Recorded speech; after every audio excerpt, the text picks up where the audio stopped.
Typhoid, pneumonia, tuberculosis, ये सारी conditions हमने वहाँ पे देखी थी, ये सारी कंडीशन हमने यहाँ पे समझी थी, सीखी थी. Then we have also done the life cycle of my malaria. अब मलेरिया के लाइफ साइकिल के अंदर अगर आपसे कोई पूछा जाए कि आपके कितने होस्ट यहाँ पे इन्वॉल्व होते हैं, तो आपका आंसर यहाँ पे क्या होगा? How many host are involve in the life cycle of protozoan? 2. 2. Right. उसमें आपको बिल्कुल पूछा जाएगा कि आपका प्राइमरी होस्ट कौन है और आपका सेकेंडरी होस्ट कौन है. तो याद रखना, प्राइमरी होस्ट हमेशा वहां पे रहेगा फीमेल एनोफिलस. जो सेकेंडरी होस्ट आपका यहाँ पे रहेगा, that is going to be your human being. तो ये दो होस्ट आपको क्लियर कट याद रखने कि आपका प्राइमरी होस्ट आपका यहाँ पे कौन सा और आपका सेकेंडरी होस्ट आपका यहाँ पे कौन सा है. So that should be very much clear to all of you. Right. And then we have seen the life cycle. तो एक काम करते हैं, थोड़ा सा लाइफ साइकिल को एक बार फिर देख लेते हैं एंड देन फिर हमारी कहानी आगे बढ़ाते हैं. ठीक है. सो हाँ जी, good evening Komal Pandey and all the people who have just joined in. Good evening to all of you. So let's have a look at the life cycle और फिर फटाफट आगे बढ़ते हैं, नया कुछ सीखते हैं.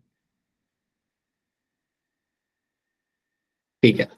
तो यहाँ पे आखिरी चीज जो हमने यहाँ पे खत्म की थी हमारी यही थी कि फीमेल एनोफिलस आपको यहाँ पे आके बाइट करेगी एंड तब आपका प्लाज्मोडियम, जिसके अंदर वाइवैक्स हमने यहाँ पे एज अ स्पीशीज लिया है, कई सारे होते हैं इसके अंदर स्पीशीज, ये आपके बॉडी के अंदर एंटर करेगा. प्राइमरी होस्ट आपका यहाँ पे रहता है फीमेल एनोफिलस और सेकेंडरी होस्ट आपका यहाँ पे रहेगा ह्यूमन बीइंग. तो बेसिकली प्लाज्मोडियम को चाहिए दोनों होस्ट, तभी उसका यहाँ पे लाइफ साइकिल कंप्लीट हो सकता है. ह्यूमन के अंदर एंटर करने के बाद आपको याद रखना है, it will target the liver. ये सबसे पहले जाके टारगेट करेगा आपके यहाँ पे लिवर को. So the first thing which will happen here is कि इसने जाके आपके लिवर के अंदर जाके टारगेट करेगा और वहां पे जाके वो रहना चालू करेगा. So it will go and target the liver और वहां पे जाके वो अपने आप का नंबर बढ़ाएगा. It will grow over the, it will increase in number via और सेक्सुअल रिप्रोडक्शन. लिवर से निकल के फिर ये मेरे जो स्पोरोजॉइट्स हैं, जिनका डेवलपमेंटल स्टेज अब अलग हो जाता है, ये लोग चेंज होते रहते हैं. So now they will enter inside the RBC. तो सेकंड इनका जो टारगेट होगा वो यहाँ पे आरबीसी का होगा. याद रखना, जब आप आरबीसी के अंदर जा रहे हो तो आपका जो हीमोग्लोबिन होता है, उसमें जो हिम वाला पार्ट है उसको कन्वर्ट किया जाएगा आपके हीमोजोइन के अंदर. और यही हीमोजोइन जो आपको मिलता है ब्लड के अंदर, इससे ही हम डिटेक्ट कर पाते हैं कि पर्सन को मलेरिया हुआ है. सो ये बात याद रखना. ग्लोबिन पार्ट को हम यहाँ पे कंज्यूम कर लेंगे, उसको आपका जो प्रोड्यूसर है उसे वो कंज्यूम कर लेगा. यहाँ पे भी वो असेक्सुअली आपके यहाँ पे ग्रो करता है और उसके बाद वो बनाता है, आपको देता है यहाँ पे अल्टीमेटली आपके male and female gametocyst. So male and female gametocyst आपके यहाँ पे बनके आपको यहाँ पे मिलेंगे, which are similar to male and female gamete. इसको हम यहाँ पे बोल सकते हैं एज अ सेक्सुअल स्टेज. तो यहाँ पे आपने सेक्सुअल स्टेज के ये दो चीजें आपने यहाँ पे अपने लिए बना के रख दी. So you have made the male and female gametocyst. So you have actually given us the sexual stage, आपने यहाँ पे आपको दे दिया. So this is something you have received. Okay. Now male and female gametocyst तो आपके यहाँ पे बन गए. अब ये आपके ब्लड के अंदर ही है, ये अभी भी ह्यूमन के ब्लड के अंदर ही है. अब याद रखना, कोई दूसरा मॉस्किटो आएगा और जब वो ह्यूमन बीइंग को बाइट करेगा तो वो टाइम पे ये जो गैमेटोसिस्ट यहाँ पे है, दे will get inside the next mosquito. तो आपका दूसरा मॉस्किटो यहाँ पे आया, उसने बाइट किया, तो उसके बॉडी के अंदर ये गैमेटोसिस्ट आपके आ जाएंगे. एक बार ये गैमेटोसिस्ट उसके बॉडी के अंदर आ गए, अब याद रखना उसके अंदर होगा फर्टिलाइजेशन. So याद रखना, the fertilization will happen inside the body of the mosquito. Fertilization आपका हो गया, जायगोट आपका यहाँ पे बन जाएगा. अब ये जायगोट आपका कन्वर्ट होगा ऊकाइनेटी के अंदर. It is one of the, ये एक आपका डेवलपमेंटल स्टेज है एंड अल्टीमेटली ऊकाइनेटे आपका कन्वर्ट होता है आपका स्पोरोजॉइट के अंदर. और ये स्पोरोजॉइट जाके बैठ जाएगा आपके स्लाइवरी ग्लैंड में. राइट. याद रखना, ऊकाइनेटिव बनने के बाद वो वहां से स्टमक को छोड़ देगा, वो स्टमक से निकल के it will start moving inside the body और अल्टीमेटली वो स्लाइवरी ग्लैंड की तरफ चला जाता है और तब तक वो कन्वर्ट भी हो जाएगा आपके स्पोरोजॉइट के अंदर. तो आपने अपनी कहानी स्टार्ट की थी sporozoite in the salivary gland से, और कहानी हम खत्म भी यहाँ पे कर रहे हैं, sporozoite is there in the salivary gland. तो याद रखना, कहानी हमने यहाँ से स्टार्ट की थी और वहां पे आके हमने खत्म की. यहाँ पे आपका लाइफ साइकिल भी आपका खत्म हो जाता है. तो इसी तरीके से अब ये स्पोरोजॉइट इंतजार करेगा नेक्स्ट विक्टिम का. जब मॉस्किटो किसी और को जाके काटेगा तो उसके अंदर ही जाएगा और फिर वापस से सेम साइकिल आपके यहाँ पे स्टार्ट होगा. So that is something we have seen, that is something you have to know. Right. ये इसके 3 स्पीशीज है, याद रखना. Falciparum is a malignant malaria. Falciparum जो आपको यहाँ पे, ये आपके यहाँ पे मेलिग्नेंट मलेरिया आपके यहाँ पे कॉज करेगा. तो ये सब हम यहाँ पे देख चुके हैं, वी हैव सीन. एंड ये है आपका पूरा लाइफ साइकिल का स्टोरी यहाँ पे. So you can see the complete life cycle की story which we have understood already. ठीक है. नाउ क्वेश्चंस हम यहाँ पे सॉल्व कर चुके हैं. Now let's start with the new disease which is called as amoebic dysentery. तो चलिए बात करते हैं इस कंडीशन के बारे में जिसका नाम है आपका एमेबिक डिसेंट्री. तो ये कौन कॉज कर रहा है, क्या हो रहा है, let's try to see that.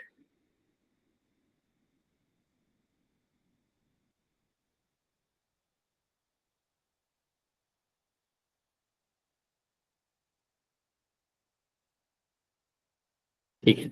So Entamoeba histolytica, HISTOLYTICA, Entamoeba histolytica is the name of the protozoan जो आपको ये कंडीशन कॉज करता है, जिसकी वजह से आपको अमेबिक डिसेंट्री हो सकती है। So this is going to be a cause by a protozoan. तो ये आपको प्रोटोजोन की वजह से ही हो रहा है। सो बेसिकली यहाँ पे आपका जो पैथोजन है वो आपका एक प्रोटोजोन है, राइट। अब आपको यहाँ पे होता क्या है कि ये जो आपका प्रोटोजोन है ये बेसिकली आपको कहाँ मिलेगा, तो पहले आप याद रखना कि इसका जो रूट होता है ना वो आपका होता है फीकल ओरल रूट। ये जो बॉडी में आपका आता है उसका एक रूट आपका यहाँ पे क्या है, the route is going to be faecal oral route. इसको हम बोलते हैं यहाँ पे as a faecal oral root.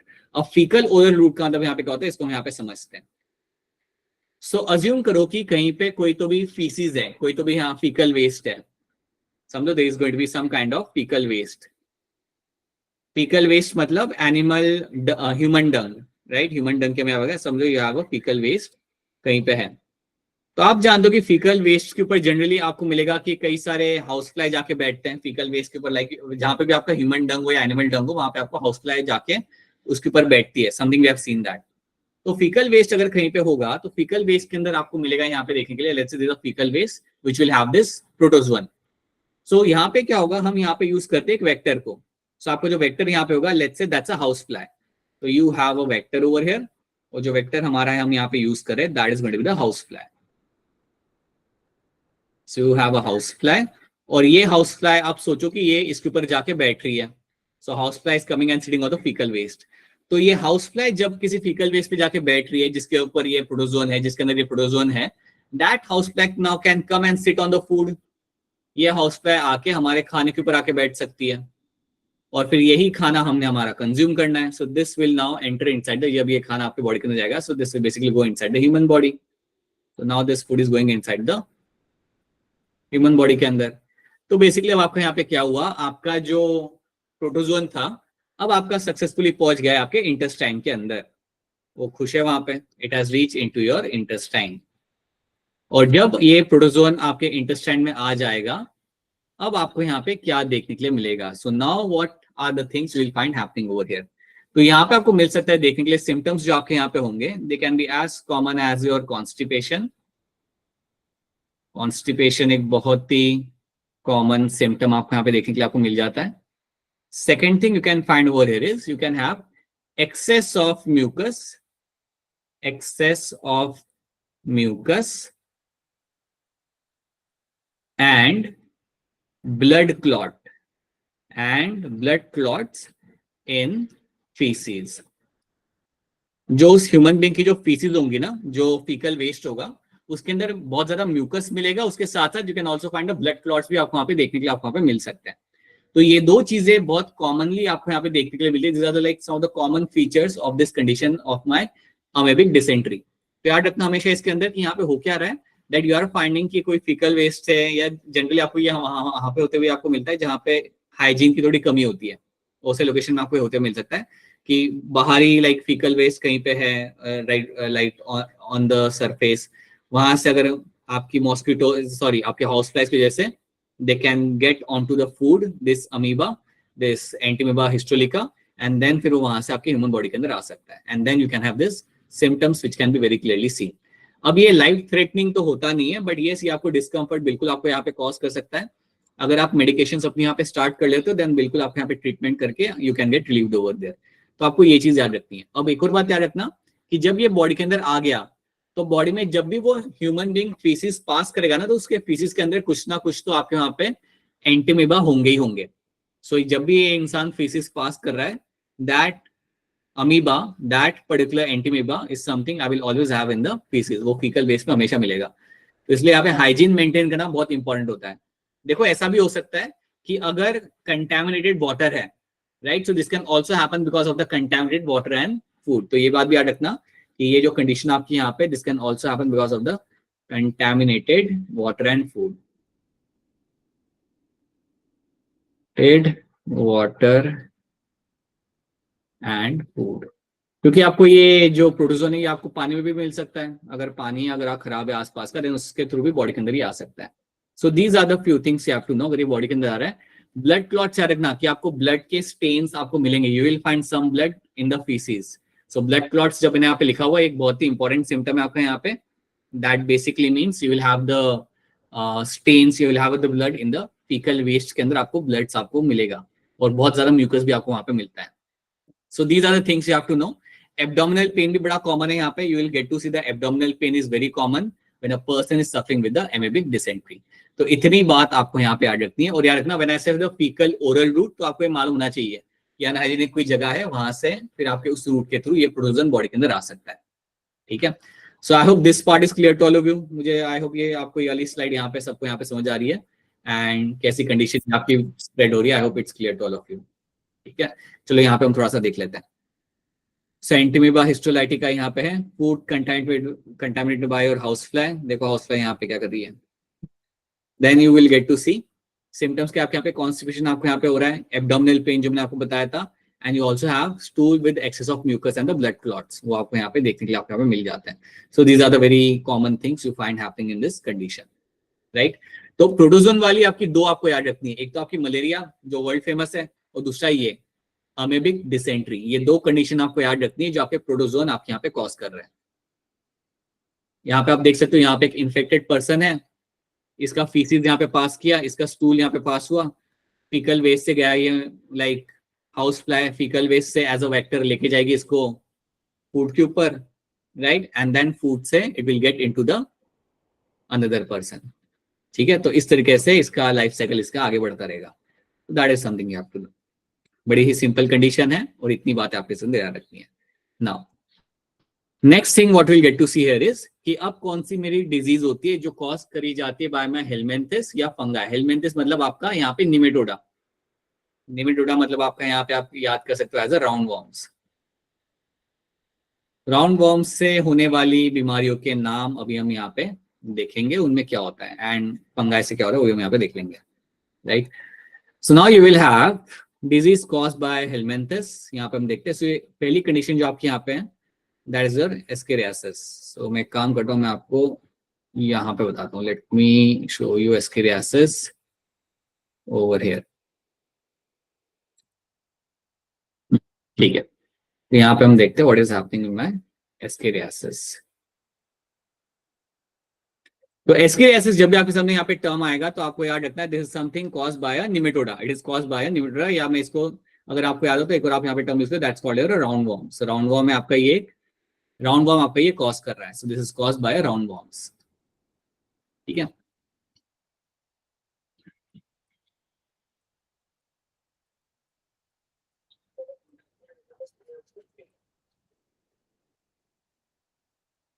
ये कंडीशन कॉज करने वाला जो पैथोजन आपके पास है यहाँ पे that is called by Ascaris लुम्ब्रिक्वाइडिस.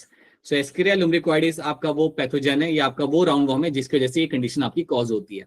तो चलिए देखते हैं कि ये कंडीशन कॉज होने का यहाँ पे रीजन क्या होता है. बेसिकली आती कहाँ से आपके बॉडी के अंदर. तो यहाँ पे भी क्या होगा कि इसका भी ओरल रूट ही आपका यहाँ पे होगा. So again I can say over here कि इसका फीकल ओरल रूट में यहाँ पे बोल सकता हूँ. तो याद रखना ये आपका I can also over here call it as a faecal oral route आपका यहाँ पे होगा, जिसके थ्रू ये वॉर्म्स जो आपके हैं वो आपके बॉडी के अंदर आ सकते हैं. They can get inside the body. So this is also going to be a faecal oral route over here. अब आपने नोटिस किया होगा, पता है बच्चे लोग जो होते हैं, छोटे बच्चे जो आपके होते हैं, वो खाते हैं सॉइल. कभी आपने नोटिस किया जो छोटे बच्चे होते हैं मिट्टी में छोड़ दो, मिट्टी खाना चालू कर देते हैं वो लोग, राइट. ये Yes, sir. लेकिन हाँ तो छोड़ दो, वहां पे उन्हें मिट्टी खानी होती है, right. So that is something they do, right. So मिट्टी खाना, सॉइल खाना is not a good thing. Generally it's not a good thing, healthy नहीं होता वो इसलिए. दूसरी चीज वहां पे कई सारी चीजें आपको वहां पे मिल सकती है जो आपके लिए हार्मफुल हो सकती है. सो बेसिकली होता है कि it is going to be much more common in children. तो ये जो कंडीशन आपको मिलती है it is going to be much more common in children. Children में ये बहुत ज्यादा कॉमन आपको यहाँ पे मिल जाती है. और क्यों मिलती है? Because they eat soil, right, because they are going to eat the soil. अब सॉइल खाने से ये कैसे बॉडी के अंदर जा रहा है मैं बताता हूँ आपको. सॉइल के अंदर आप इमेजिन करो कि आपके पास है यहाँ पे एग्स. सॉइल के अंदर you have the eggs of the this ascaris. ये जो मेरा एस्केरीज है ना मेरा, उसके एग्स है वहां पे. ये जो एस्केरिया लुम्ब्रिकॉइडिस है उसके एग्स वहां पे सॉइल के अंदर है. आपने वो सॉइल को कंज्यूम कर लिया. तो अगर आपने उस सॉइल को कंज्यूम कर लिया, so these eggs now have gone inside the human body, जहां पे इनको जाना था वहां पे ये जा चुके हैं। अब एक बार मेरे ये एक ह्यूमन बॉडी के अंदर आ गए, अब क्या होगा, ये एक्स में से आपका लार्वा निकलेगा। So now they will larva will grow. Human body में आने का basically it will go inside the intestine. ये आपका इंटेस्टाइन के अंदर आपका यहाँ पे ये आ चुका है। अब देखो यहाँ पे होता क्या है, इंटेस्टाइन में कौन आ चुका है, आपका राउंड वॉर्म। अब राउंड वॉर्म के अलग अलग डेवलपमेंटल स्टेज होते हैं, लेकिन उसे हम यहाँ पे नहीं सीखेंगे। We don't have to understand every developmental stage. मैं शॉर्ट में यहाँ पे लिखूंगा कि आपका राउंड वॉर्म इंटेस्टाइन के अंदर आपके यहाँ पे पहुंच चुका है। अब इंटेस्टाइन में पहुंचने के बाद पता है ये क्या करेगा, इंटेस्टाइन की वॉल के अंदर थोड़ा ग्रो करेगा, और ग्रो करने के बाद जो वॉल होती है उसको ब्रेक डाउन करना चालू करेगा। So it will create the bores in the wall of the intestine. तो ये क्या करेगा, it will create bores in the wall of intestine. Basically ये इंटेस्टाइन में ग्रो करने के बाद वहां से बाहर निकलेगा। कैसे बाहर निकलेगा, होल करके। अब एक बात बताओ, अगर आपके इंटेस्टाइन के अंदर अगर आप यहाँ पे होल कर रहे हो, या अगर आप यहाँ पे लाइक कोई बोर्स वहां पे क्रिएट कर रहे हो, तो क्या उससे ब्लीडिंग होगी या नहीं होगी? यस सर, होगी, बिल्कुल होगी। अगर आप अपने वॉल्स के अंदर अगर आप होल्स कर रहे हो वहां पे वॉल के अंदर, इंटेस्टाइन के वॉल के अंदर, that will lead to bleeding. तो याद रखना, यहाँ पे जो सबसे कॉमन सिम्टम आपको मिलता है that is going to be the internal bleeding. याद रखना, एक इंटरनल ब्लीडिंग एक बहुत इंपॉर्टेंट सिम्टम है जो आपको एस्केरियासिस के अंदर देखने के लिए आपको मिल जाता है। तो इंटरनल ब्लीडिंग आपको होते हुए आपको यहाँ पे मिलेगी। चलो, अब हम यहाँ पे कह रहे हैं कि इंटेस्टाइन के अंदर होल कर रहा है, तो ऐसा क्यों कर रहा है? क्योंकि उसे जाना है कहीं और। आपके राउंड वॉर्म को ब्लड के थ्रू ट्रेवल करके उसको जाना है लंग्स के अंदर। तो याद रखना, आपका जो राउंड वॉर्म है उसकी डेस्टिनेशन है यहाँ पे लंग्स। सो राउंड वॉर्म आपका क्या करेगा, it will travel through the blood. So blood के थ्रू ट्रेवल करके ये जाएगा अपने लंग्स तक। So from there it will go into the lungs. तो अब सोचो कि आपका जो राउंड वॉर्म था वो पूरा ट्रेवल कर करके वो आपके लंग्स तक पहुंच चुका है। This has travelled and this has reach into the lungs. और जब तक ये लंग्स में पहुंच रहा होगा ना, तब तक ये और ग्रो कर रहा होगा, डेवलप कर रहा होगा। अब देखो यहाँ पे होता क्या है, अब यहाँ पे ध्यान से देखना। एक बार वो लंग्स तक पहुंच गया, वो वहां से कहाँ जाएगा? लंग्स में पहुंचने के बाद वहां पे एक तो पहले तो ग्रो करेगा, उसको ये जो नई डेस्टिनेशन उसे वहां पे मिलती है उसमें काफी खुश होता है। So it will start growing over there.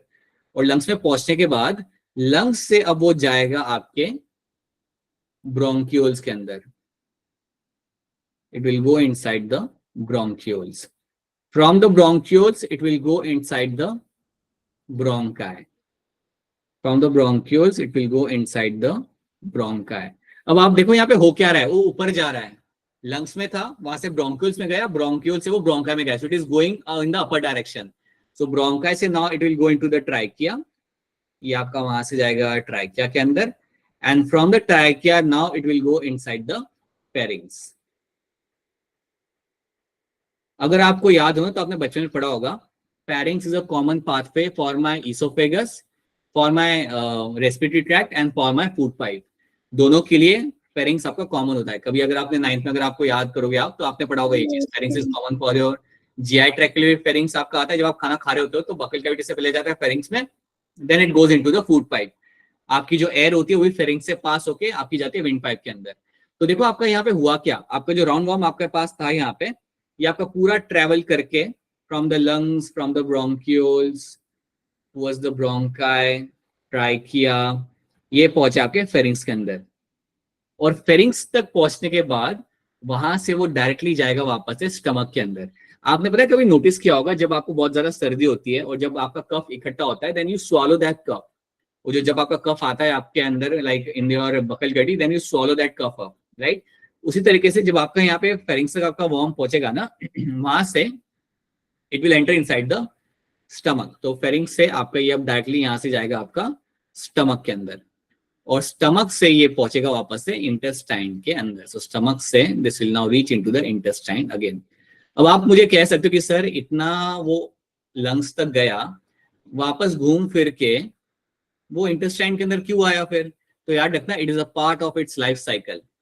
इसको ये करना इसके लिए जरूरी होता है क्योंकि तभी ये डेवलप करता है। So it's a part of the life cycle. तो इंटेस्टाइन के अंदर पहुंच जाएगा घूम फिर के, और एक बार वो इंटेस्टाइन के अंदर पहुंच गया, फिर वहां पे पहुंचने के बाद it will undertake the reproduction. और रिप्रोडक्शन करने के बाद इसके जो एग्स होंगे ना, the eggs will again come out along with the pieces. तो इसके जो एग्स होंगे वो उस अफेक्टेड पर्सन के फीसिस के अंदर आपको मिल जाएंगे. सो ये जो एग्स यहाँ पे होंगे they will be coming out along with the faeces. So faeces के साथ बाहर आ जाएंगे. तो इस तरीके से इसका लाइफ साइकिल वापस से स्टार्ट हो जाएगा. So now it will look for the, ये होप करेगा कि कोई दूसरा बच्चा आके इसे मिट्टी को खाए, या और you will find that this eggs can get mixed in water as well and then it can get consumed. But generally होता क्या है कि बच्चों में इसलिए देखने को मिला because they consume the soil. उसके साथ साथ आपको एक और चीज यहाँ पे समझनी है कि ये जो एग्स आपके आ गए सॉइल के अंदर, so once they are these eggs will be coming back into the soil, right. एक बार ये आपके एग्स वापस से सॉइल के अंदर आ गए along with the faces, then you should know one thing very clearly कि कई बार क्या होता है कि आप जो प्लांट्स ग्रो कर रहे होते हो ना, लाइक उनके अंदर भी ये एग्स आ सकते हैं. सो यू विल फाइंड कि जिन प्लांट्स को आप ग्रो कर रहे हो एक सॉइल के अंदर, और सॉइल अगर आपकी कंटेमिनेटेड है, देन वो प्लांट्स को कंज्यूम करना भी आपके लिए अनहेल्दी है. सो प्लांट्स के अंदर आपको ये एग्स मिल सकते हैं या ये वॉर्म्स आपको मिल सकते हैं. If you consume them then वो आपकी बॉडी के अंदर आ सकता है. तो ये बात आपको याद रखनी है. This is one thing you have to know. तो याद रखना ये जो आपका जो राउंड वॉर्म है ये आपका पूरा इस तरीके से अपना लाइफ साइकिल यहाँ पे अपना आगे बढ़ाएगा. और ये चीज भी आपको यहाँ पे याद रखनी है कि जो राउंड वॉर्म हम जिसकी बात कर रहे हैं ये आपकी बॉडी में रहेगा. उसने एग्स उसके बाहर आ चुके हैं लेकिन ये बॉडी के अंदर अभी भी आपका है. सो वॉर्म्स आपके इंटेस्टाइन में रहेंगे, वो ग्रो करेंगे, लेकिन जब भी वो नए राउंड वॉर्म्स बनेंगे ना, they will always have this particular life cycle and they will just keep on growing inside your body. तो इसको ट्रीट करने के लिए you have to take the medicine. अभी ह्यूमंस में तो क्या है, ह्यूमंस में आपको सिम्टम्स दिख जाते हैं. इसके सिम्टम्स काफी स्ट्रांगली दिख जाते हैं, जैसे इंटरनल ब्लीडिंग हो गया, एब्डोमिनल पेन हो गया. I give you some symptoms over there. Symptoms आपके यहाँ पे, जैसे आपके यहाँ पे हो गए internal bleeding, that is very important symptom over here. You can have abdominal pain, can have abdominal pain, muscular pain भी आपको यहाँ पे कई बार देखने के लिए आपको मिलता है यहाँ पे, right? You can also find in this kind of condition, you will very clearly see there is going to be a blockage in the intestine. इतने सारे worms हो जाते हैं कि वो blockage create करते हैं. So you can have a blockage in intestine. अगर आप में से किसी के पास पेट डॉग है, किसी के घर में है क्या, कोई डॉग है क्या एज अ पेट किसी के घर में? एनीवन? No sir. बेटा क्या कर यस सर. बोलो, पेरेंट्स Yes, sir. बोलो. हाँ, तो अगर डॉग है आपके पास तो आपने, अगर आप उसे वेटरनरी के पास लेके जाते हो तो पता है वेटरनरी कई बार बोलता है कि इसकी आपको डीवॉर्मिंग करानी चाहिए. ऐसा एक टर्म आपने सुना होगा कि डॉग्स की हमें डीवॉर्मिंग करानी चाहिए. या अगर आप कभी आप वेटरनरी के पास जाओगे तो बोलेगा कि इसकी अभी हम डीवॉर्मिंग कर देंगे. तो उसमें क्या किया जाता है, डॉग्स को हम कुछ दवाइयां देते हैं जिससे जो भी उसके अंदर वॉर्म्स होंगे वो बाहर निकल के आ जाते हैं, बॉडी के बाहर निकल के आ जाते हैं.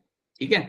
तो वैसा ही ह्यूमंस में तो क्या होता है कि ह्यूमंस के अंदर सिम्टम्स बहुत क्लियरली आपको दिख जाते हैं, then you go for a medications and then you can get yourself treated. Animals में ऐसा नहीं होता. तो इसलिए डॉग्स हो या कैट्स हो ना, उनके अंदर आपको खुद से डीवॉर्मिंग करानी पड़ती है ताकि उनमें अगर ऐसे कोई वॉर्म्स हो तो आपकी बॉडी के बाहर निकल के आ जाए. तो ये बात भी आपको यहाँ पे याद रखनी है. ठीक है. कई सारे सिम्टम्स आपको यहाँ पे, फीवर भी आपको यहाँ पे सिम्टम है कि अगर आपको ये इतने अगर वॉर्म्स अगर बॉडी के अंदर आएंगे, then fever is also something which is been very commonly seen over there. But internal bleeding, blockage in intestine, ये दो चीजें याद रखना. ये आपका बहुत कॉमनली आपको मिलता है देखने के लिए if someone is suffering with the ascariasis. ठीक है. तो ये बात आपको याद रखनी है. एक बार फिर आपको बता रहा हूँ, याद रखना आपके एग्स आपको मिलते हैं सॉइल के अंदर या कभी कभी पानी में भी आपको मिल सकते हैं, but they are mostly in the soil. अगर सॉइल को कंज्यूम किया जाता है बाय चिल्ड्रन, या फिर सॉइल को अगर कोई मतलब प्लांट्स आप ग्रो कर रहे हैं and along with the plants if you are consuming those eggs, then in that case also they will get inside the body और वो जाएंगे आपके इंटेस्टाइन के अंदर. इंटेस्टाइन में जाने के बाद वो आप वहां पे ग्रो करेगा एंड देन वो होल्स करेगा आपके इंटेस्टाइन के वॉल के अंदर ताकि वो जा सके ब्लड के अंदर.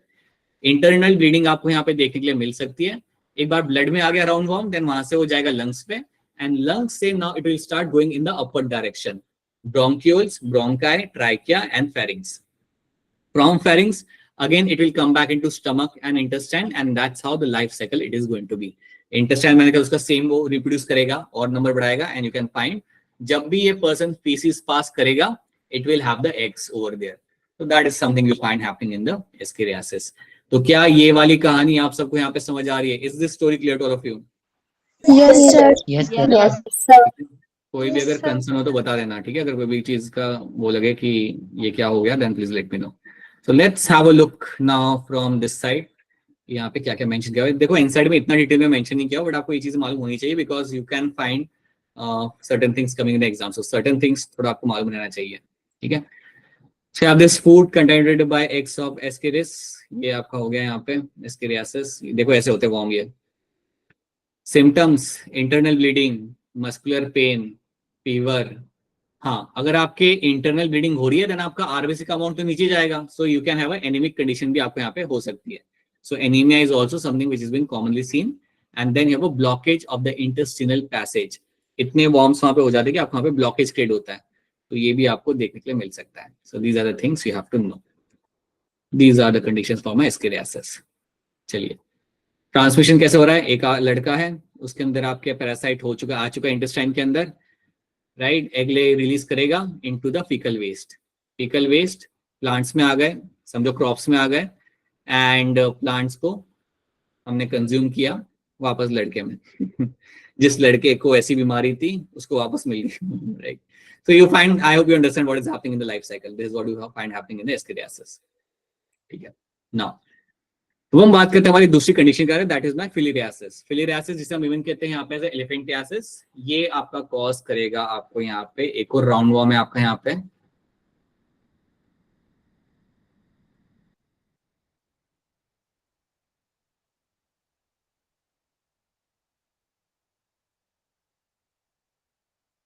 Wucheria bancrofti। So Wucheria bancrofti is a name of the again one more roundworm जो आपकी ये कंडीशन आप यहाँ पे कॉज कर सकता है। ये भी काफी इंटरेस्टिंग कंडीशन है। इंटरेस्टिंग इसलिए है बिकॉज इसके अंदर जो सिम्टम्स होते हैं वो बहुत विजिबली क्लियर होते हैं। यहाँ पे आपको जो सिम्टम्स मिलेंगे that is going to be very clear, that is going to be very very very clearly seen. So basically यहाँ पे होता क्या, अगर किसी को फिलिरियासिस हो, राइट, तो पहले बात है ना कि ये वाला जो आपका जो प्रोटोजोन है, सॉरी ये जो आपका राउंडवर्म है, ये बहुत कॉमनली नोन है टू कॉज द फिलिरियासिस। आपको एक और बात यहाँ पे याद रखनी है, there is one more thing you have to know, कि ये जो आपका हो रहा है, दिस कंडीशन इज हैपनिंग क्योंकि you have a mosquito bite. तो ये जो कंडीशन आपको होगी यहाँ पे, it is happening all because of the mosquito bite. So mosquito bite की वजह से ये होता है। अब सवाल ये कि कौन सा मॉस्किटो, क्योंकि मलेरिया तो आपका कॉज करा था एनोफिलस, तो यहाँ पे आपका कौन सा मॉस्किटो यहाँ पे इन्वॉल्व होगा, तो याद रखना यहाँ पे जो आपका मॉस्किटो यहाँ पे इन्वॉल्व है वो जीनस आपका यहाँ पे क्यूलेक्स। तो यहाँ पे आपका जो मॉस्किटो यहाँ पे इन्वॉल्व होगा, that genus over there is called as my Culex.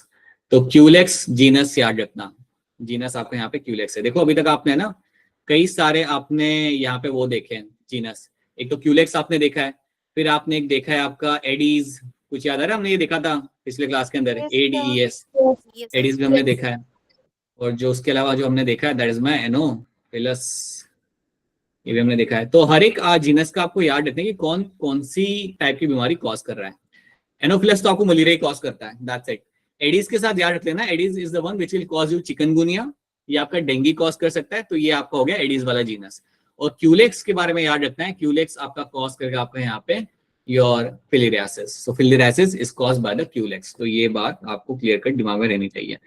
अब मतलब क्यूलेक्स जब आपको आके यहाँ पे काट रहा है, तो क्यूलेक्स के अंदर ये मिलेंगे आपको worm. So these worms are seen in the mosquito.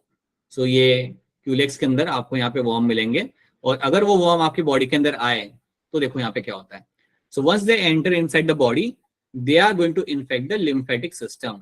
ये आपका इन्फेक्ट करेंगे lymphatic system, they are going to infect lymphatic system. आपके लिम्फेटिक सिस्टम में जाके ये अपने आप को ग्रो करेंगे, वहां पे अपना नंबर बढ़ाएंगे, that is something they will do over there, right? अब होता क्या है यहाँ पे कि जब ये लिम्फेटिक सिस्टम में जाके अपना ग्रो करना चालू करते हैं, तो उसके जैसे व्हाट वी हैव सीन कि आपके जो लिम्स होते हैं और आपका जो स्क्रोटम होता है वो स्वेल हो जाता है। So you will find enlargement of, will find enlargement of limbs, limbs and scrotum, ये यहाँ पे एनलार्ज होते हुए मिलता है, जिसमें लिम्स तो आपको काफी क्लियरली दिख जाते हैं। लिम्स इतने बड़े हो जाते हैं, इतने like they become so big that they look like a elephant, they look like a elephant. और यही इसका सबसे कॉमन सिम्टम है। सिम्टम मतलब इतना विजिबल है that you don't even have to like कुछ आप और कोई ऑप्शन नहीं रहता, you know that it's filariasis. ज्यादा कॉमन ये है नहीं कंडीशन, बट ये you can find that happening जहाँ पे you have this Culex with the worm. और अगर ये कंडीशन होती है, इसको ट्रीट किया जा सकता है। जनरली अर्ली सिम्टम्स अगर दिख जाते हैं तो आप ट्रीटमेंट लो तो आप ठीक हो सकते हो। अगर ट्रीटमेंट नहीं लेते देन ये काफी विजिबली बहुत कंडीशन ग्रॉस हो जाती है, and you can see that. So ये बात आपको याद रखनी है, इसमें और कुछ याद नहीं रखना आपको, कि इन्फेक्ट कर रहा है आपके लिम्फेटिक सिस्टम को, and there is going to be enlargement of the limbs and the scrotum, उसका एनलार्जमेंट आपको यहाँ पे होते हुए मिलेगा, which can be very clearly visibly seen. याद रखना, this is caused by the genus of mosquito Culex. So mosquito bite से ही ये हो रहा है, mosquito bite is a cause for this condition, ये मत भूलना, राइट। चलिए देख लेते हैं यहाँ पे क्या लिखा हुआ है। सो वोकेरिया बैंक्रॉफ्टी एंड वोकेरिया मलाई आर द टू कंडीशंस, ये दो स्पीशीज है आपकी जो कॉज कर सकते हैं, उसमें से ये जो आपकी होती है this going to be much more common. Okay, so the bite of the Culex mosquito ये आपका स्प्रेड होगा, ये रहा आपका क्यूलेक्स मॉस्किटो, एंड जब ये मॉस्किटो बाइट करेगा then this will enter inside the body and that will lead to a enlargement of the limbs, scrotum and limbs आपके आप देख सकते हो क्लियरली कि इसलिए इसे हम बोलते हैं elephantiasis, the feet looks like a feet of the elephant. So that is something you have to know. Chronic inflammation in the lower limbs can be seen. Chronic मतलब लंबे टाइम के लिए इन्फ्लेमेशन आपके बॉडी के अंदर रहेगा और limbs में रहेगा, वो बहुत लंबे टाइम के लिए रहेगा। सो chronic मतलब which last for a longer period of time, उसे हम बोलते हैं chronic। तो ये चीज आपको यहाँ पे होते हुए आपको यहाँ पे मिल जाएगी, right. I think you can know that it's not that common to be seen, but ये हो सकता है। सो ये हो गया आपका यहाँ पे फिलिरियासिस। तो याद रखना, राउंड वर्म से होने वाली दो कंडीशन हमने यहाँ पे देखी है, एक तो आपका हो गया फिलिरियासिस, दूसरा आपका हो गया वहां पे ascariasis. So these are the two conditions you have to know, और इतनी कहानी इसके में याद रखनी है। की पॉइंट्स आपके जो यहाँ पे रहेंगे वो होगा आपका the name of the species and lymphatic vessels, भूलना मत, लिम्फेटिक वेसल्स के अंदर ये अपने आप को वहां पे जाके लाइक ग्रो कर रहे हैं, they are infect in the lymphatic vessels, and then you have the enlargement of the limbs and scrotum and Culex, ये आपके की पॉइंट्स हैं, ठीक है। चलिए आगे बढ़ते हैं। Now let's have a look at your next condition that is caused by the fungi. That's a ringworm. So ringworm एक ऐसी condition है आपकी जो आपके fungi से होती है। Fungi is the one which is going to cause the ringworm. And ये जो ringworm आपको जो यहाँ पे होगा, ये जो condition आपको यहाँ पे होती है, इसके होने के reasons होते हैं, you have this two fungi over here. एक तो होता है आपका microsporum, right? And you have a separate genus. इसको हटा दो आप यहाँ पे।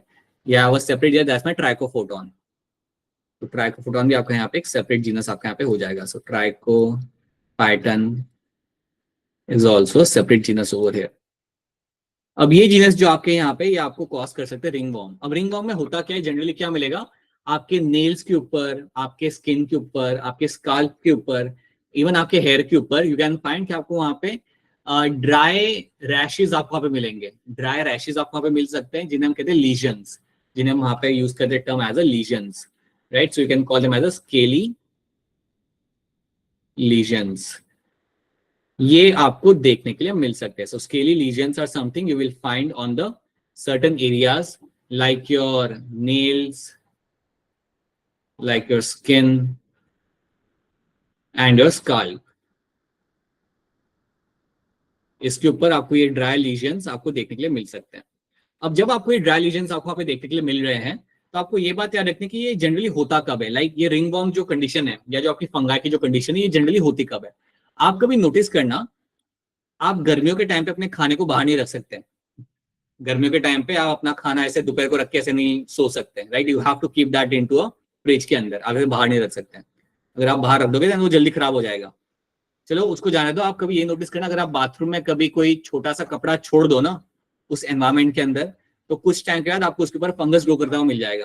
You will very clearly see the fungus will grow over there. तो जब भी आपका कोई फंगल डिजीज हो रहा होगा, आपको याद रखना है ये आपका तब होता है जब एनवायरमेंट के अंदर you have ample amount of moisture. तो याद रखना कि अगर आपके एनवायरमेंट के अंदर you have a good amount of moisture and warm temperature. So moisture and warm temperature अगर जहां पे होगा, वहां पे आपको ये फंगाई ग्रो करते हुए आपको मिल जाएगा। बल्कि मैं कहूंगा हर एक फंगाई ऐसी कंडीशन में आपके यहाँ पे ग्रो करता है। इसके साथ भी यही चीज है, ठीक है। कई बार आपको ये सॉइल में अगर मिल सकता है, या आपको मिल सकता है किसी और पर्सन के थ्रू भी आपको ट्रांसमिट किया जा सकता है। समझो अगर मुझे रिंगवॉर्म है, अगर आप अगर आप मेरे क्लोथ्स यूज कर रहे हो, then there is a chance that someone else also will get affected by the ringworm. So that also happens. So याद रखना, फंगाई का ग्रोथ आपको बहुत अच्छे तरीके से होते मिलेगा when you have a moisture and warmness in the environment. और इसी चीज को यहाँ पे यूज करके दे विल स्टार्ट ग्रोइंग। और जब ये स्किन पे ग्रो करता है, तो मैंने बोला नेल, स्किन, स्काल्प पे ग्रो करता है। उसके साथ साथ आपके जो फिंगर्स के जो टोज होते हैं ना, टोज मतलब आपके जो टोज होते हैं हैंड लिम्ब के, उसमें भी कई बार ये ग्रो करता है बिटवीन द टोज।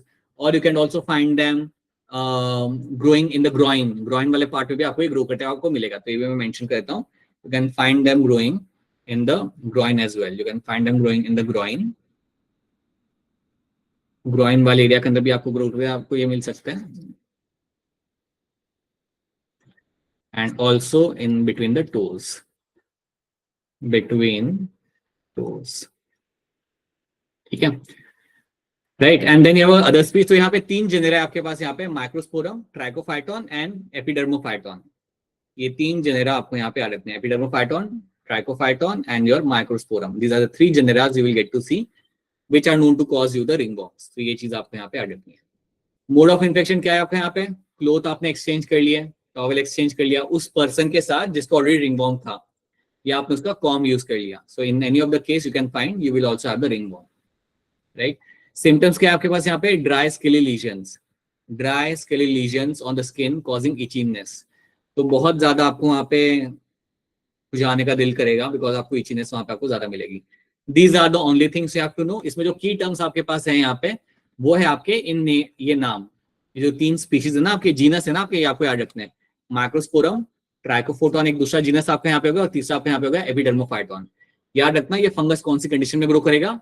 मॉइस्चर और वार्म एनवायरमेंट के अंदर. And you will have a scaly rashes या स्केली लीजन्स आपको बॉडी पे मिल सकते हैं. And these are the locations जहां पे आपको ये कॉमनली देखने के लिए आपको मिल जाता है. उसके साथ साथ ग्रोइन वाले पार्ट के अंदर and along with the between the toes, toes के बीच में भी आपको ये ग्रो करते हुए आपको मिल जाएगा. तो that is something you have to know about the ringworm. बस इतनी बात इसके अंदर याद रखनी है और कुछ आपको इसके अंदर याद नहीं रखना. ठीक है, so it's a simple one, इसमें ज्यादा कुछ है नहीं. So we can quickly have a look at this. ये आपका एनसाइड की लाइन से आपके सामने यहाँ पे appearance of a dry skin lesions on various other body like skin, nails, scalp as the main symptom of the disease. The lesions are accompanied by intense itching. Heat and moisture help this fungi to grow. जो मैंने आपको बोला कि इसे high temperature मिल जाए, moisture मिल जाए, या अच्छे से आपका ग्रो करेगा. Which makes them thrive in the skin folds such as those in the groin and between the toes as well. तो आपको यहाँ पे भी ये देखने के लिए आपको मिल सकते हैं. याद रखना कंडीशन लीथल नहीं है. अगर आप एंटी फंगल ड्रग्स यहाँ पे यूज कर रहे हो, if you are using the anti fungal drugs, तो आप इसे ट्रीट कर सकते हो काफी easily. So anti fungal drugs use करके, मतलब आपको डॉक्टर से ये प्रिस्क्राइब कराने पड़ेंगे, you can actually treat them. It's very much treatable, right. तो ये हमने यहाँ पे देख लिया. अब एक काम करते, कुछ क्वेश्चन सॉल्व कर लेते हैं. हैंड रेज करना है इसके लिए. So now we are done with the common diseases. So first of all we are done with all your common disease जो भी है आपके एंजाइटी के, और जो आपको जाननी चाहिए वो हमने यहाँ पे देख ली, राइट. तो अब एक दो क्वेश्चन सॉल्व करते हैं. Let's try to have a look कि आपकी क्या है वहां पे अंडरस्टैंडिंग. सो क्वेश्चन नंबर 61 के लिए फटाफट फटाफट इस क्वेश्चन को सॉल्व करते हैं ताकि हम हमारा इम्यूनिटी वाला पार्ट हमारे यहाँ पे स्टार्ट कर सके. सो हाँ जी, कुछ लोगों ने यहाँ पे हैंड रेज किया हुआ है. बताइए तमन्ना, क्या लग रहा है इसका answer? Sir option D. Option D आपको लग रहा है, और ऑप्शन डी आपके यहाँ पे सी आंसर है. Skin, nails and scalp are the one where you find this happening. ठीक है, where you find this ringworm will be seen very commonly happening. Elephantiasis is caused by a bite of. Take your time, जल्दबाजी मत करना. कई बार जल्दबाजी में कुछ गलत बच्चे कर देते हैं, इसमें किया था काफी बच्चों ने एक बार गलत. सो एलिफेंटियासिस जो आपकी कंडीशन है वो किसके बाइट के वजह से होती है? आई विश एग्जाम के टाइम पे भी मैं वहां पे खड़ा होता क्वेश्चन को ऐसे रिपीट करने के लिए. हाँ जी, इसका आंसर मुझे बताएंगे, कौन बताएंगे? आयुष आप बताओ क्या होगा इसका answer? Sir option C. Ayush option C यहाँ पे कह रहा है. कोमल पांडे आपको क्या लग रहा है? सर ऑप्शन सी. कोमल आप बता सकते हो मुझे कि ये जो फीमेल मॉस्किटो है जीनस कौन सा लगेगा इसके अंदर? क्यूलेक्स. क्यूलेक्स जीनस आपका यहाँ पे आ जाएगा, and this is going to be your right option होगा. बिल्कुल सही, ठीक है.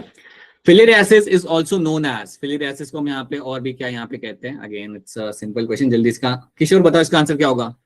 किशोर. Option B. Option B, yes. Filariasis is also called by elephantiasis. Kishore क्या लगता है इसे एलिफेंटियासिस क्यों बोलते होंगे? सर हमारे लिम्स का साइज बढ़ जाता है.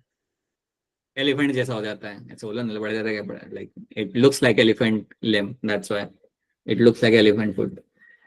Okay. After injection of sporozoite in the blood of the humans which organ do they travel initially? जब आते हैं ना वो आपके बॉडी में कि चलो आ गए चलो फाइनली आ गए, तो पहले कहाँ पे जाते हैं?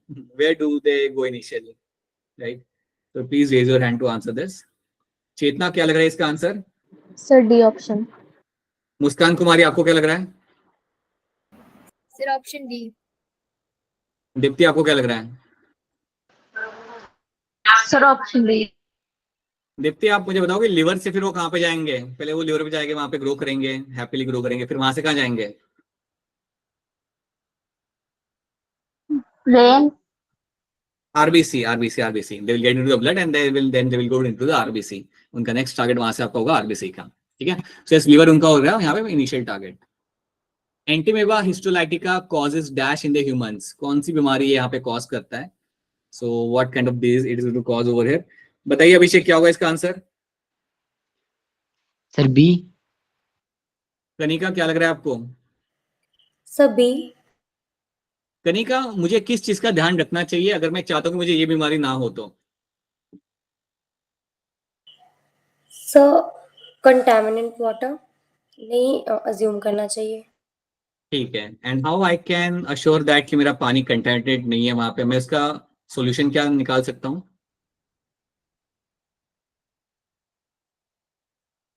By boiling the water. If I boil the water, then I will ensure that there is no chance of contamination over there. But yeah, your answer is right. Contaminated water या food से आपको ये आ सकता है. Right. So yes, option B becomes my correct answer over here. ठीक है. Malignant tertian malarial parasite belongs to, ये कौन सा like malignant जो मलेरिया आपका होता है यहाँ पे, कौन ये कॉज करता है? अंशिका शर्मा, बताइए। Right, Plasmodium falciparum is the one जो आप यहाँ पे मेलिग्नेंट मलेरिया आपके यहाँ पे कॉज करेगा। ओके, ध्यान से देखना, इस क्वेश्चन को कर सकते हो। लग रहा है डिफिकल्ट है, लेकिन डिफिकल्ट है नहीं वो। तो take your time and then try to solve this. Which of the following pair is not correctly match? बिल्कुल किया जा सकता है, आपने काफी कुछ पढ़ा है इस चैप्टर में, पुराने चैप्टर में। हिंट दे दिया मैंने आपको। एक चैप्टर आपने पढ़ा है ना जिस चैप्टर का नाम था रिप्रोडक्टिव हेल्थ, इसलिए कर सकते हो आप ये सवाल। टेस्ट भी दिया हुआ है आप लोगों ने, स्कोर भी अच्छा आया था आप लोगों का। पूजा, क्या लग रहा है इसका answer? Sir option C. Okay Pooja, मैं समझ सकता हूँ आपने ऑप्शन यहाँ पे क्यों बोला, that you have arbo virus. हमने बोला था कि डेंगू कॉज करता है हमारा फ्लेवी वायरस, यस सर। और यहाँ पे आर्बो वायरस लिखा हुआ है। याद रखना, flavivirus and arbovirus both of them has a potential to cause the dengue. ठीक है, सो आई अंडरस्टैंड कि आपने सी को यहाँ पे क्यों बोला, बट ठीक है, याद रखना C is not going to be correct answer. Arbovirus, flavivirus, both of them can cause the dengue. ठीक है, तो सी नहीं है यहाँ पे। आप लोगों ने एंडर्स कर दिया। कंचन ठाकुर, प्रियांशी, क्या लग रहा है? सर ऑप्शन ए। अब ये बताओ आपको ए क्यों लग रहा है? अगर सिफिलिस कौन कॉज करता है आपके हिसाब से? सर ट्रोपोनिमा पैलेडियम कॉज करता राइट, है। ट्रिपेनोमा पैलिडियम कॉज करता है आपके यहाँ पे सिफिलिस। तो yes, option A becomes my correct answer, बिल्कुल सही। ये आपका गलत मैच है। आप जानते हो सिफिलिस कॉज बाय ट्रिपेनोमा पैलिडियम आपको कॉज करेगा, this is why this is the wrong match. और बाकी सारे भी आपके यहाँ पे समझने कि आपके यहाँ पे आपके सारे सही मैच आपके यहाँ पे हो जाते हैं। स्लीपिंग सिकनेस भी आप ऐसे क्वेश्चन करके आपको आइडिया लगता है कि कौन सी बीमारी कौन कॉज कर रहा है। So you can also see all those things. Plague is caused by Yersinia, आपका एक बैक्टीरिया है, this is going to be a bacteria. ठीक है, एंड ट्रिपैनोसोमा इज समथिंग, ये आपका एक आपका प्रोटोजोन है, दिस इज माय प्रोटोजोन। ठीक है, चलो take your time and try to answer this. कर सकते हो इसे, बिल्कुल किया जा सकता है, थोड़ा सा सोचना, यू कैन डू दैट। मैं आपको थोड़ा हिंट देता हूँ इसके अंदर। एक हिंट यहाँ पे ये दूंगा कि जब किसी को डिहाइड्रेशन होता है, जब किसी को डिहाइड्रेशन होता है जिसमें उसके बॉडी के अंदर पानी की कमी हो जाती है, तो अगर आपको मालूम हो तो उन्हें हम देते हैं ओआरएस, उन्हें हम देते हैं ओआरएस। अगर आपने देखा होगा ना, बच्चों को दिया जाता है पानी में मिला के ओआरएस दिया जाता है अगर उनको बहुत ज्यादा लूज मोशन हो रहे हो, right? So the correct answer in this. ठीक है, take your time and then raise your hand. क्या लग रहा है पीयूष, क्या होगा इसका answer? Sir option B. Piyush समझ नहीं आया, बैटमैन वाला बी या दिल्ली वाला डी? सर बैटमैन वाला, बैटमैन वाला। मुस्कान, ओनली मुस्कान, क्या लग रहा है आपको? ओनली मुस्कान की आवाज ही नहीं आई, नहीं सुनाई दिया। ओके पलक, क्या लग रहा है आपको यहाँ पे? Sir option B. Okay, चलिए आप लोग बी के, I just take one more answer over here and किसका ले हम यहाँ पे, शिखा क्या लग रहा है आपको? सर ऑप्शन बी, चलिए बैटमैन देखते वाला। हैं। ठीक है, चलिए देख लेते हैं यहाँ पे क्या हो रहा है। सिफिलिस तो मेरा यहाँ पे जाएगा ट्रिपेनोमा के साथ, तो ये तो मेरा आ गया यहाँ पे, डी के साथ मेरा यहाँ पे बना गया। कोलेरा वो कंडीशन होती है आपके यहाँ पे जिसमें आपको बताया था it is happening because of the bacteria, और यहाँ पे आपको डिहाइड्रेशन आपको होते हुए आपको यहाँ पे मिलेगा, एंड डायरिया भी आपको यहाँ पे कॉमनली देखने को मिलता है। तो यूज ऑफ ओरल हाइड्रेशन आपका यहाँ पे लग जाएगा, तो सी के साथ मेरा आ जाएगा यहाँ पे 4, right. Then you have amoebiasis, जिसको आप जानते हो कि अगर आप क्लीन पानी पियोगे, खाना खाओगे, देन आपको ये नहीं होगा, so you will have use of sterilized water and food, so that's going to be second. And diphtheria can be protected from the DPT vaccine, so yes this is going to be your option B. सारे option आपको, सारे statement जानने की आपको जरूरत नहीं है, आपको अगर 3 भी अगर मालूम हो स्टेटमेंट, आपको आंसर मिल जाता है। Okay, which of the following is a pair of viral disease? चलिए जल्दी करिए, हमें इम्यूनिटी स्टार्ट करना है आज, चलिए जल्दी हैंड रेज करिए। तमन्ना क्या होगा इसका आंसर, जल्दी बताओ। which of the following is a pair of viral disease? इनमें से कौन सी सर आपकी option A. Okay, Komal Sharma आपको क्या लग रहा है? Sir option A. तो common cold and AIDS is are my viral conditions, बाकी सब तो आपकी कुछ और ही बैक्टीरियल कॉज करने वाली है। It's a right pair, it's basically right pair, common cold and AIDS. Very good, चलिए now let's start with the control of disease. यहाँ पे फटाफट देख लेते हैं पहले हम यहाँ पे कि आप डिजीज को आप कैसे कंट्रोल कर सकते हो। Personal hygiene, brushing the teeth, washing the hand, ये सब हम जानते हैं, so we won't be wasting time on this, right. Public hygiene आपको मेंटेन करना है, आसपास का एनवायरनमेंट आप यहाँ पे मेंटेन करते हो, right. Flushing properly, using handkerchief while coughing and sneezing, right. Timely disinfection of swimming pools, now that is something ये हर किसी के लिए लागू नहीं होता, राइट, बट या these are the things you take into account. Basically मैं यहाँ पे एक चीज कहना चाहूंगा कि आप स्टैग्नेंट वाटर को इकट्ठा होने से आप रोक सकते हो। You have to make sure that आपका स्टैग्नेंट वाटर आपका इकट्ठा ना हो।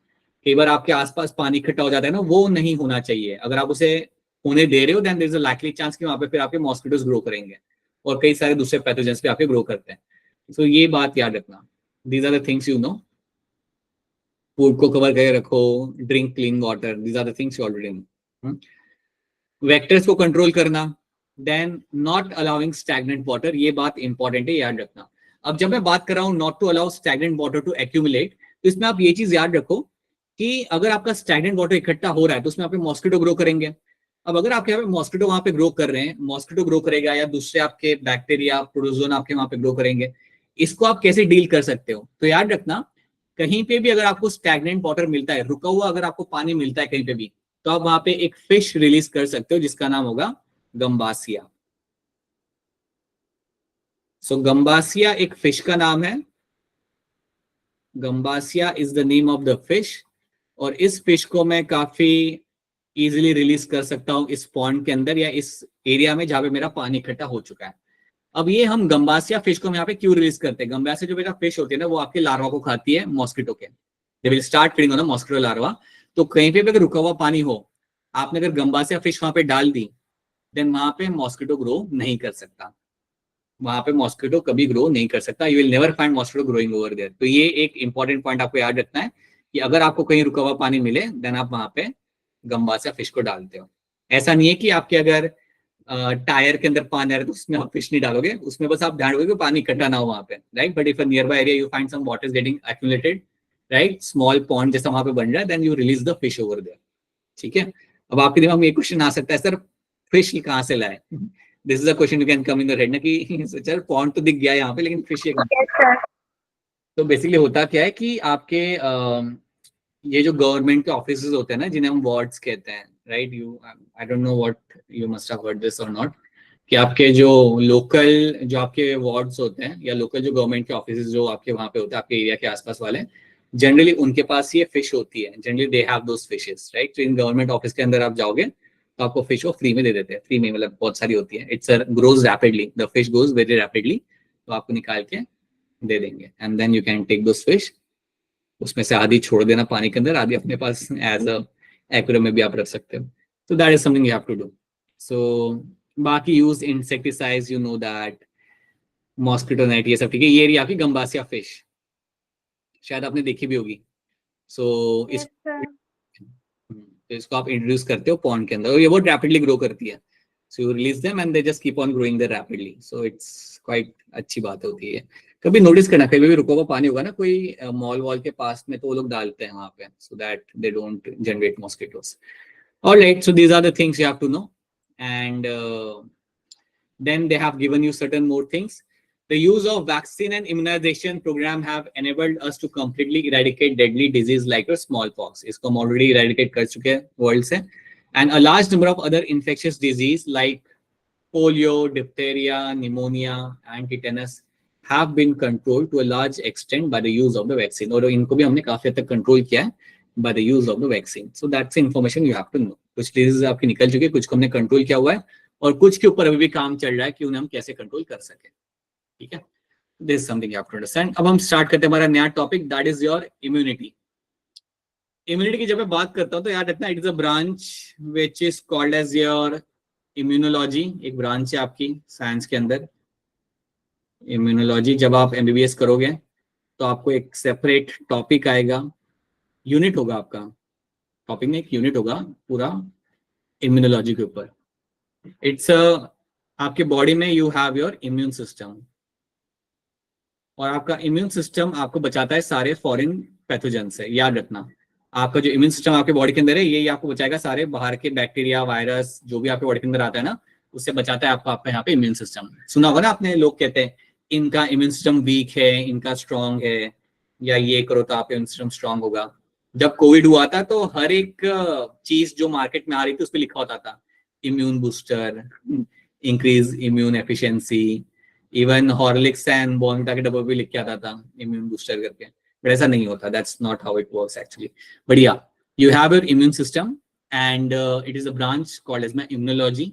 ओके, एक सेपरेट ब्रांच है आपके यहाँ पे, और इसमें आप सीखते हो कि आपका इम्यून सिस्टम कैसे काम करता है, कैसे आपके बॉडी में अगर कोई बैक्टीरिया आता है तो उसे कैसे डील किया जाता है, राइट. तो वो सब चीजें आप इसके अंदर डिटेल में सीखते हो. आप में से काफी लोग दिल्ली से हैं. दिल्ली में एक बहुत बढ़िया जगह है जहाँ पे आप इम्यून सिस्टम को या इम्यूनोलॉजी के ऊपर स्टडीज की जाती है. आपने शायद सुना हो, there is a place called as my NII, national institute of immunology. ये आपको मिलती है, ये आपका दिल्ली में, and it is one of the best place in the country. Like it is one of the, like एक ही है बेसिकली ये प्लेस पूरे कंट्री के अंदर जहाँ पे इम्यून सिस्टम के ऊपर बहुत डिटेल में स्टडी की जाती है. वायरसेस के ऊपर, बैक्टीरिया के ऊपर, कैसे वो इम्पैक्ट करते हैं बॉडी के ऊपर, बॉडी कैसे रिएक्ट करती है, कितना टाइम लगता है, क्यों इतना टाइम लगता है. All the studies in depth, in detail, all the new research work, सारा आपका NII करता है. So again that should be your thing, like one doctor, or once you get into field of medicine, or even if you become a researcher, you can work over here, and it is one of the place. कभी देखना इसको, like जाकर तो नहीं देख सकते, but at least internet पे देख सकते हो, इंटरनेट के ऊपर. It's one of the best places to study the immune system, like to do research in immunology. That would be the right word to say. So that is one thing. All right. ऐसे कई सारी जगह होती है वैसे आपके लिए. एक तो NII आपकी जगह है, देन एक आपका यहाँ पे जगह है, हाँ, ICMR. एक और आपकी ऐसी जगह है ICMR, Indian council of medical research. ये भी एक ऐसी लाइक आपकी एक टीम है, like it's a research institute जहाँ पे आप रिसर्च कर सकते हो इन टर्म्स ऑफ मेडिसिन. जब आप कोई डॉक्टर बन जाते हो, when you become a doctor, then you can actually work over there as well, ICMR में जाके. सो आपने पता है नोटिस किया होगा, जब कोविड हुआ था ना सबको, जब कोविड स्प्रेड हो रहा था, तो हर शाम को एक पैनल बैठता था डॉक्टर का, हर शाम को एक पैनल बैठता था डॉक्टर का, और वो बताता था कि कितना स्प्रेड हुआ है, कितनी डेथ्स हुई है, how many people are getting affected, what are the precautions has to be taken. ये सारी चीज अगर आपने कभी नोटिस किया होगा, ये हर शाम को न्यूज चैनल पे या आपके यूट्यूब चैनल पे वो रन करते थे ये प्रोग्राम, जहाँ पे a doctor used to sit and used to tell us everything what is been happening in the country because of the COVID every day. सो जो टीम थी ना, वो ICMR की टीम थी. So these are the people who actually work in this places, and they are like, yeah, so that is something they do. They are like all doctors, and they are very expert in their things. So yeah, these are the places where you should be looking forward to. All right, so चलिए बात करते हैं हमारे यहाँ पे immune system को लेके. So you have your immune system जो इन सबसे लड़ेगा. Okay, so overall ability of the body to fight against disease causing organisms. So ये आपका immune system जो आके अगर कोई बैक्टीरिया अंदर आया तो उसको फिर वो ऐसे खत्म कर देता है, right. A very good animation to show how the, yeah, they are getting killed over there. Right. अब जब हम इम्यूनिटी की यहाँ पे बात करते हैं तो इसके अंदर आपके दो टर्म्स आते हैं।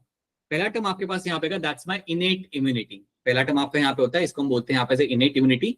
और दूसरा टर्म जो मेरा यहाँ पे आएगा that is called as my acquired immunity. ये दो टर्म्स आपको यहाँ पे मिलेंगे देखने के लिए।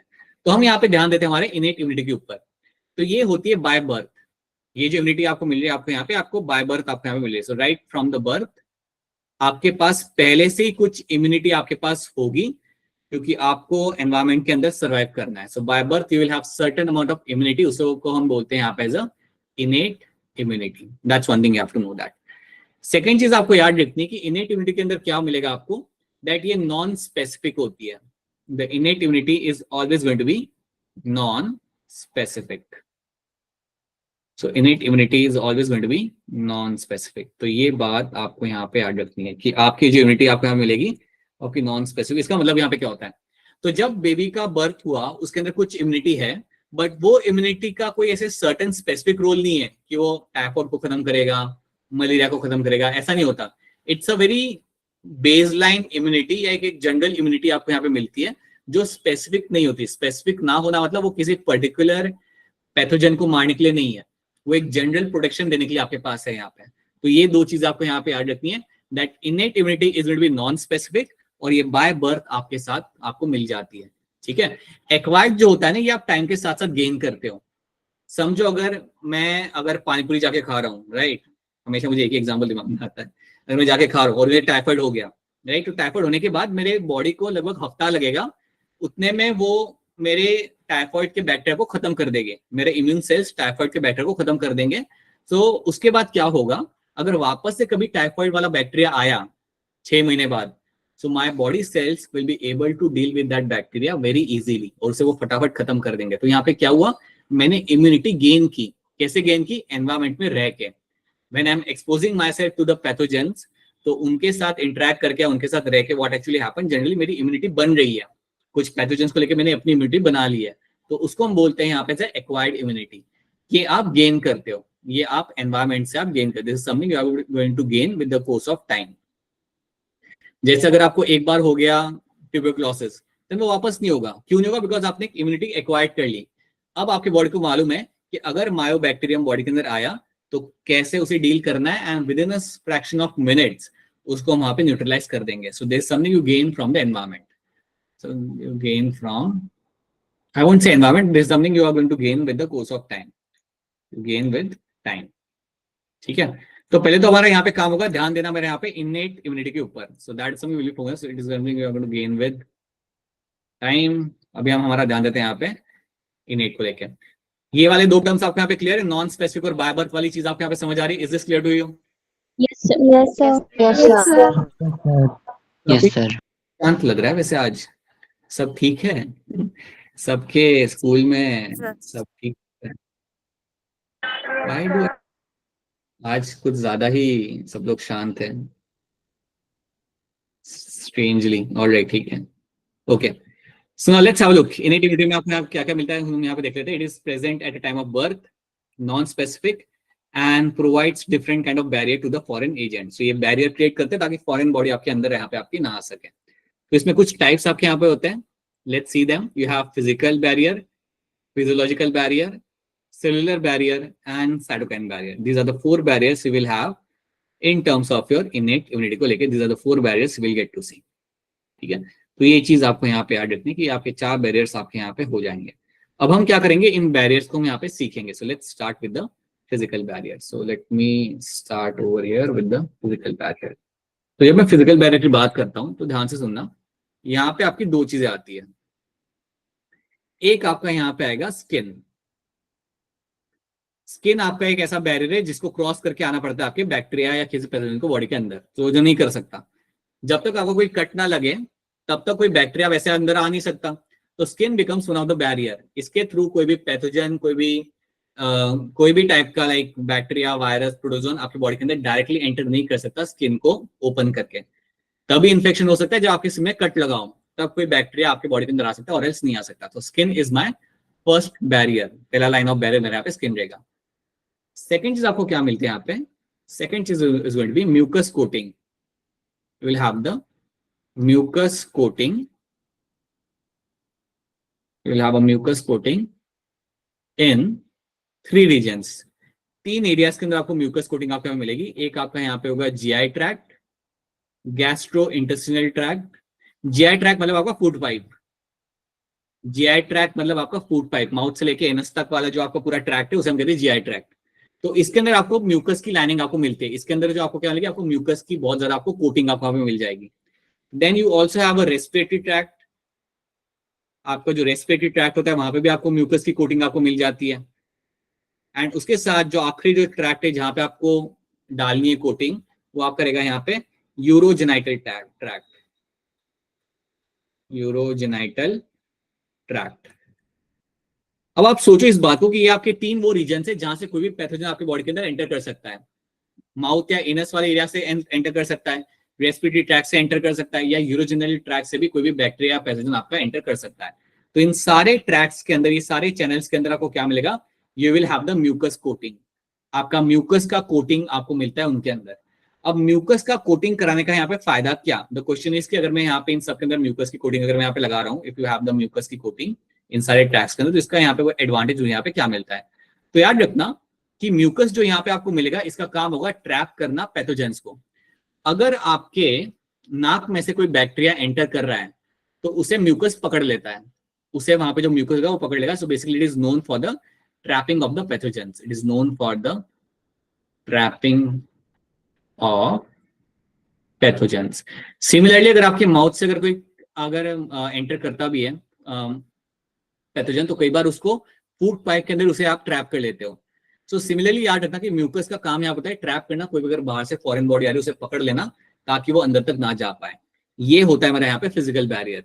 सो this is something you should know कि mucus coating in the GI tract, respiratory tract and urogenital tract, और ये जो म्यूकस आपका होगा इसका काम होगा आपका ट्रैप करना पैथोजेंस का। इसका एक और एग्जाम्पल मैं आपको यहाँ पे दे सकता हूँ कि आप कभी नोटिस करना, अगर आपको सर्दी होती है तो आपके नाक के अंदर या नेजल पैसेज में आपका म्यूकस का अमाउंट काफी ज्यादा बढ़ जाता है।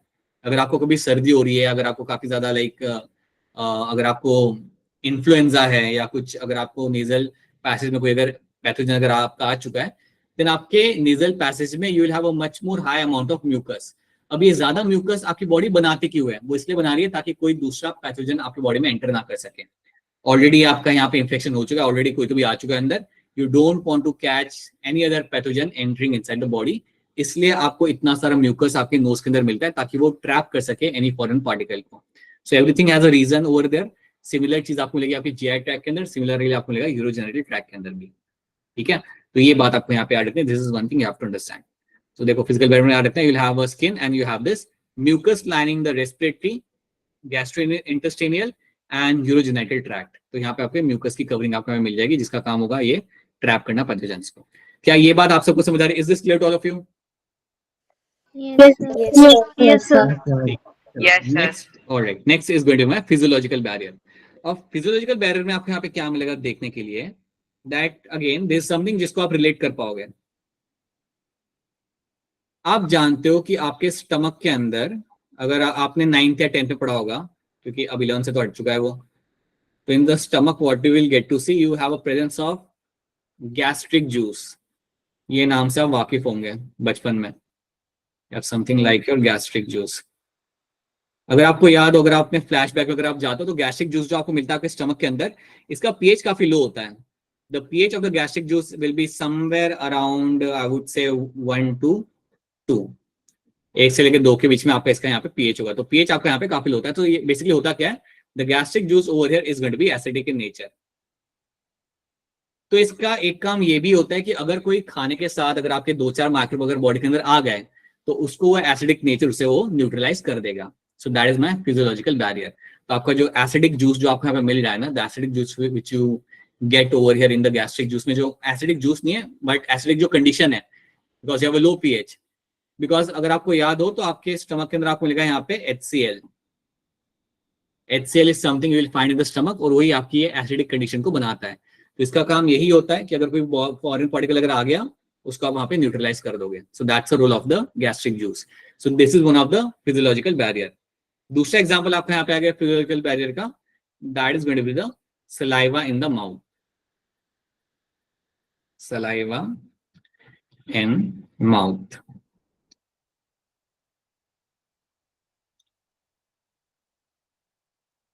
पता है आपने कभी नोटिस किया होगा, कभी अगर अब कभी आप अगर समझो प्याज काट रहे हो या कुछ भी काट रहे हो चाकू से, और अगर आपको सडनली आपको कट लग गया, चाकू आपको लग गया एकदम सडनली, तो आपका इंस्टेंट रिएक्शन पता है क्या होता है? आप उस फिंगर को अपने माउथ में रखते हो, ये आपका इंस्टेंट रिएक्शन होता है, right? No one has to tell you that, you will see that happening, you will directly keep that finger in your mouth, that's one thing. अगर आपने कभी देखा होगा किसी एनिमल को लड़ते हुए, या समझो कोई टाइगर अगर लड़के घायल हो गया, तो टाइगर भी अपने वुंड्स को लिक कर रहा होता है, कभी नोटिस करना, टाइगर भी क्या कर रहा होता है? अपने वुंड्स को लिक कर रहा होता है, ठीक है? तो द थिंग इज ना, ये आपका इंट्रिंसिक है, try to understand this thing. आपका जो सलाइवा होता है, saliva is known to have a presence of lysozyme, it is known to have a presence of lysozyme, LYSOZYME। Lysozyme नाम का आपका एक एंजाइम आपको मिलता है सलाइवा के अंदर, और इसका काम होता है बैक्टीरियाज को खत्म करना। This enzyme is known to neutralise the microbes, this is known for to neutralise microbes. देखो आपके माइक्रोब्स आपके एयर में हमेशा रहते हैं, और उन्हें तो बस मौका चाहिए आपके बॉडी के अंदर जाने का। तो अभी अगर मैं आपको पढ़ा भी रहा हूँ तो भी कई सारे माइक्रोब्स दौड़ते हुए अंदर जा रहे होंगे हवा में से, राइट? लेकिन आपका जो सलाइवा होता है वो क्या करता है? ये जो लाइसोजाइम जो सलाइवा के अंदर होगा, that is known to neutralise, या वो खत्म करेगा मेरे माइक्रोब्स को। और जब आपको कट लगता है और जब आप उसे लाइक सडनली अपने फिंगर को आप मुंह में रखते हो, या जब कोई एनिमल अपने वुंड को लीक कर रहा होता है, so that is also what is happening over there, कि जहां पे आपको कट हुआ, ओपन हुआ, वहां पे सलाइवा का जो लाइसोजाइम आपका जो होगा उस एरिया के अंदर इंश्योर करेगा कि कोई बैक्टीरिया आपका एंटर ना कर पाए। सो प्लीज अंडरस्टैंड, जो भी आपके बॉडी में कई सारी चीजें हो रही होती है ना, लाइक जिसको आप कंट्रोल भी नहीं करते हो, अपने आप हो रही होती है, अपने आप कर रहे होते हो, it has a intrinsic reason for that, it has a intrinsic reason for that, and that's why you do that. इसमें एक और चीज आती है कि आपके सलाइवा के अंदर एक होता है एपिडर्मल ग्रोथ फैक्टर। ये आपको बस इंफॉर्मेशन के लिए बता रहा हूँ, इसको हम बोलते हैं as a epidermal growth factor, EGF। ये भी आपको मिलता है सलाइवा के अंदर। ये बेसिकली हेल्प करता है वुंड हीलिंग के लिए, this also helps in the wound healing. अब कोई लायन या कोई डॉग या कोई कैट जब इंजरी होती है उसे, तो उसे थोड़ी मालूम होता है कि एपिडर्मल ग्रोथ फैक्टर होता है, हमें लिक करना है, right? It is very intrinsic in your behaviour that the animal will start licking the wound, because so that the wound healing can happen, and lysozyme क्या करेगा? न्यूट्रलाइज करेगा microbes को। तो saliva is example of a second barrier जो आपको protect करता है any of the foreign pathogens जो आपके माउथ के थ्रू एंटर करने की यहाँ पे कोशिश कर रहे हैं। Then you have the third one, third condition आपके यहाँ पे आ जाएगी tears, tears in the eyes,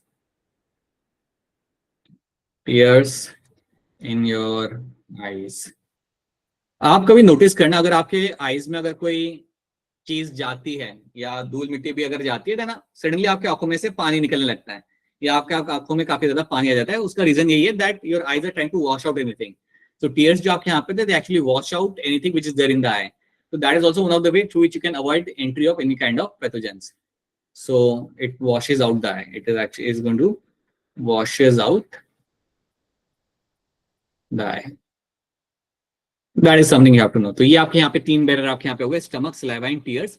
These are my physiological barriers. क्या ये तीन टर्म्स आप सबको यहाँ पे समझ आ रहे हैं? Are these three terms clear to all of you? Yes, sir. Yes, sir. Yes, sir. Yes, sir. Alright. ठीक है। So these are my barriers. Stomach का एसिड, माउथ के अंदर सलाइवा, ऐसे सलाइवा लिखा होता तब भी पता चल जाता, and then you have a tears in the eyes, right? So these are the things you will get to see. Then you have a cellular barrier. अब देखते हैं यहाँ पे आपके कौन से सेल्स आपके यहाँ पे इन्वॉल्व होते हैं। तो अभी तक हमने देखा हमारे यहाँ पे physical barrier, physical barrier, and now will have a look at the cellular barrier over here. तो चलिए देखते हैं क्या होगा आपके यहाँ पे सेलुलर बैरियर आपके यहाँ पे क्या हो जाएगा। तो आपको कुछ सेल्स के नाम यहाँ पे याद रखने पड़ेंगे। जैसे आपके बॉडी के अंदर कुछ सेल्स होते हैं वो ऐसे घूमते रहते हैं, घूमते रहते मतलब वो बस ढूंढ रहे होते हैं कि अगर कोई बाहर का फॉरेन दिख गया उसे पकड़ के खत्म करो। तो ऐसे कौन से सेल आपको मिलेंगे यहाँ पे? You will have something like your macrophages. एक मैक्रोफेजेस नाम का एक सेल होता है। देन एक होता है आपका सेल, इसका नाम होता है neutrophil, neutrophils. Then you have something like your natural killer cells. मैं उसे शॉर्ट में लिख रहा हूँ यहाँ पे NK सेल्स, याद रख लेना सब लोग, भूलना मत। You call them as a natural killer cells. Nature में है, नेचर में ही उसका किल करना।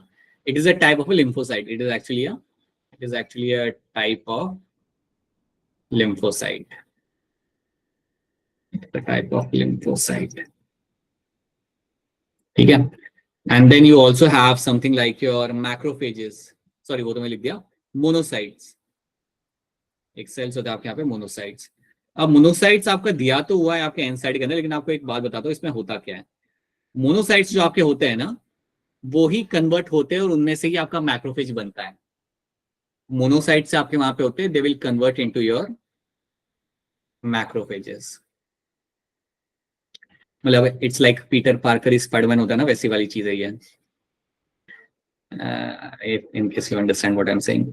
सो मतलब जैसे कोई बाहर से आया ना अंदर, समझो कोई बाहर से अगर बैक्टीरिया आ गया तो आपके मोनोसाइट फटाफट कन्वर्ट हो जाते हैं मैक्रोफेज के अंदर और फिर घूमना चालू करते हैं. They start moving around in the cell in the body and they will start doing for the foreign pathogen. तो बेसिकली करते क्या है ना, स्पेशली अगर मैं बात करूं about the neutrophils, macrophages, right, ये लोग बेसिकली करते क्या है, they are known for the phagocytosis. They are known to carry out something called as my phagocytosis. ये टर्म आपने कभी ना कभी बच्चों में सुना होगा. मैं बताता हूँ आपने कब सुना होगा. So there is a term called as my phagocytosis. वो ये सब यहाँ पे करते हैं. तो अभी भी आपके बॉडी में ये लोग घूम रहे होंगे. If at all they come across something, उसे पकड़ के वो लोग engulf कर लेंगे. पता है आपने phagocytosis कब सुना होगा? जब आप बचपन में पढ़ते थे अमीबा के बारे में. यार बच्चों में से दिखाते थे अमीबा ऐसे कुछ बनाता है बड़ा सा, वो अपने खाने के पास चल चल के जा रहा होता है. राइट, पढ़ा होगा आप लोगों ने. एक टर्म हम यूज करते थे अमीबा के लिए, pseudopodia. Right, that amoeba is moving around using the pseudopodia. तो कुछ ऐसा ही आपका चल रहा होता है आपके यहाँ पे मैक्रोफेजेस या आपके neutrophils. So both of them has a potential to carry out the phagocytosis. Phagocytosis का मतलब होता है कि ये सीधे सीधे जाएंगे और जो फॉरेन बॉडी होगा उसे खा जाएंगे, उसे जाके वो लोग वहां पे एंगल्फ कर लेंगे. एक बार उन्होंने वहां पे एंगल्फ कर लिया, खत्म, फॉरेन बॉडी वहां पे खत्म हो जाती है. तो याद रखना, they are not specific but they are going to just go out there and going to eat something which is foreign body. कुछ भी फॉरेन बॉडी हो, अगर आपके फॉरेन पैथोजन नहीं, अगर एक प्रोटीन भी अगर बॉडी के अंदर आ गया ना जो बाहर का है, उसको जाके वो लोग खाना चालू करते हैं. So they will go out there and they will start eating over there. ठीक है, तो ये आपका ऐसा सोचो कि एक सिटी में जैसे पुलिस होती है वैसे लोग वहां पे घूम रहे होते हैं, पेट्रोलिंग कर रहे होते हैं and they will do their job. Okay, so that is something called as my phagocytosis. यहाँ पे जो खा रहे हैं ना, उसको जो एंगल्फ करेंगे, इसको हम बोलते हैं यहाँ पे एज अ फैगोसाइटोसिस. तो ये बात भी याद रखना. This is also something you have to know. ठीक है, now next thing. So these are all my cells. So these are the cells you find in the body and they are always patrolling inside the body. अगर कुछ बाहर से आ रहा है तो जाकर उसे खत्म कर रहे हैं. आपको वो रियलाइज भी नहीं होता. They will just go out there, eat them, और आपको वो लोग प्रोटेक्ट करेंगे. ठीक है, कोई चीज समझ नहीं आएगा तो प्लीज पूछ लेना, इंटरप्ट करके पूछ लेना, वेट मत करना. ठीक है, if there is something which is not clear, please raise your hand and ask your questions, या डायरेक्टली क्वेश्चन पूछ लो. Because somehow something you people are not seeing right in today's class. तो थोड़ा ध्यान दो यहाँ पे, अगर कुछ सुनना है तो बता. So, देखो यहाँ पे क्या हो रहा है. देखो उसने खा लिया, नोटिस किया आपने, वो आपका जो वहाँ पे मैक्रोफेज था उसने आके उसे पकड़ लिया. I hope you are able to see this. So it is moving around और जाके उसे एंगल्फ कर लेता है directly. So that is what they do. So macrophage, monocyte, neutrophils, natural killer cells, right? They are all my cellular barriers in this, right? अब next आपका जो यहाँ पे आएगा, that is my cytokine barrier. अगला जो यहाँ पे हमारा barrier है, that's going to be cytokine barrier. तो देखो इसमें क्या होता है. पहले I hope यहाँ तक सबको clear है. यहाँ तक जो हम यहाँ पे कराए, I hope it's clear to all of you. Yes, sir. Yes, sir. Yes, sir. Okay, ठीक है. चलो एक और करते बेटा, एक और करते, फिर मैं आपको लाइक वो कर दूंगा, रिलीज कर दूंगा. ठीक है, हाँ. तो साइटोकाइन बैरियर की जो हम यहाँ पे बात करते हैं, करना है या ये करना है या बाद में करें हम, ये बताओ आप. चलो आप बताओ, ये आज करना है या बाद में करना है, बोलो. सर बाद में. सर आज. सर करा दो. ठीक है, ऑलराइट. तो देखो साइटोकाइन बैरियर में क्या होता है ना बेटा, कि इमेजिन करोगे कि आपका यहाँ पे सेल है. सेल है, ठीक है, there is a normal cell over here, right. और ये सेल काफी खुशी से रह रहा था, लेकिन खुशी कहाँ रुकती है ज्यादा टाइम के लिए. सो व्हाट हैपेंस ना, यहाँ पे you have a virus. Virus है यहाँ पे, और ये वायरस इसके अंदर एंटर कर गया, राइट. सो वायरस इसके अंदर यहाँ पे एंटर कर चुका है. So now you have the virus which has entered inside the cell. अब जैसे ही वायरस अंदर यहाँ पे एंटर करता है ना, तो पता है क्या होता है, ये जो सेल होता है, now this cell will get infected with the virus. अब यहाँ पे सेल करेगा क्या, सेल यहाँ पे रिलीज करेगा कुछ केमिकल्स.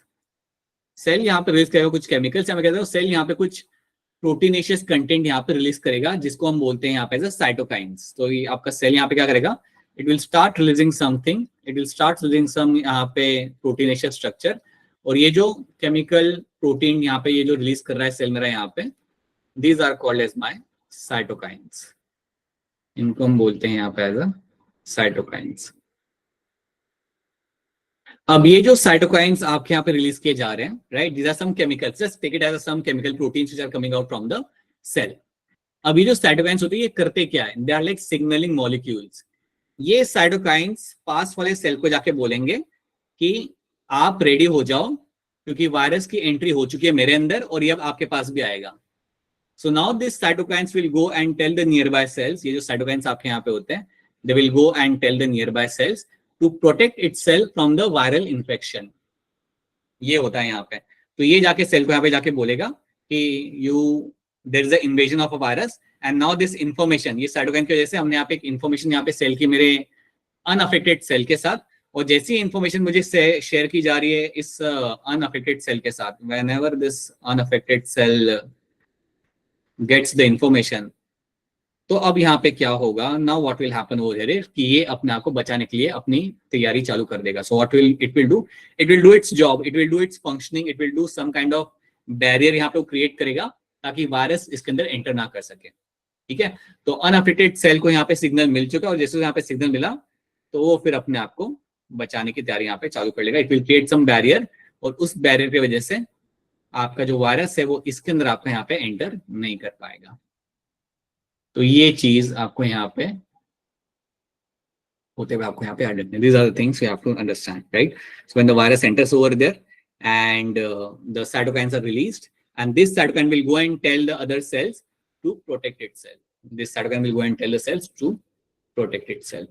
तो पता है इसमें कई बार जो बहुत एडवांस वायरस होते हैं वो क्या करते हैं, वो सेल के अंदर जाके पहले उसी कंपोनेंट को बंद कराते हैं जो साइटोकाइन रिलीज कर रहा होता है। They are like they will get inside the cell and they'll like, अच्छा तुम रिलीज करोगे साइटोकाइन, एंड उसी पार्ट को वो बंद कराते हैं, उसी जीन को बंद कराते हैं जो साइटोकाइन रिलीज करता है, तो वो आवाज ही नहीं पहुंच पाती उसकी दूसरे सेल को कि अरे कुछ हो रहा है यहाँ पे। So it happens. So that is something evolution is also all about ना। Your virus finds a way to invade your cell and to make the most of it. This just keeps on happening. So yes, to protect itself, ये चीज आपको यहाँ पे होते मिलेगी। तो ये बात याद रखना। There is something you have to know over here कि cytokine barrier में ये जो component मैंने आपको बताया याद रखना, ये वायरस वाली स्टोरी याद रखना। You can find question based on this. That this virus I'm going to release some cytokines over there. अब ये जो cytokines जो यहाँ पे रिलीज करते हैं इसका नाम होता है, ये जो cytokines जो यहाँ पे रिलीज किए जाते हैं इनका यहाँ पे नाम होता है, and that name is going to be your interferon. They are called as my interferons. तो ये सोचो कि साइटोकाइंस एक जनरल टर्म है, लेकिन जो स्पेसिफिक जो आपके यहाँ से जो प्रोटीन निकल के रिलीज किया जाएगा वो है मेरे यहाँ पे इंटरफेरॉन। ठीक है, these are called my interferon. से इंटरफेरॉन आपके यहाँ पे रिलीज किए जा रहे हैं, और यही इंटरफेरॉन जाके बोलेंगे आपके नियर बाय सेल्स को कि चलिए अपने आप को आप यहाँ पे बचा लीजिए कि मेरे अंदर तो वायरस आ चुका है, but make sure that you protect yourself. So interferon वाली कहानी भूलना मत, ये कई बार क्वेश्चन में आ चुकी है। So you have to know that interferons are release by my cells. बताइए बेटा, बताइए, हिम्मत सिंह बोलिए, कैसा हो आपका, बोलिए। सर रिपीट करना, वो साइटोकाइन के रिलीज हुए उसके बाद देखो यहाँ पे क्या हो रहा है ना कि साइटोकाइंस आपके रिलीज है। Cytokine is a general term. अगर हम आपसे कोई पूछे कि स्पेसिफिकली क्या आ रहा है आपके सेल में से, देन आप बोलोगे इंटरफेरॉन्स।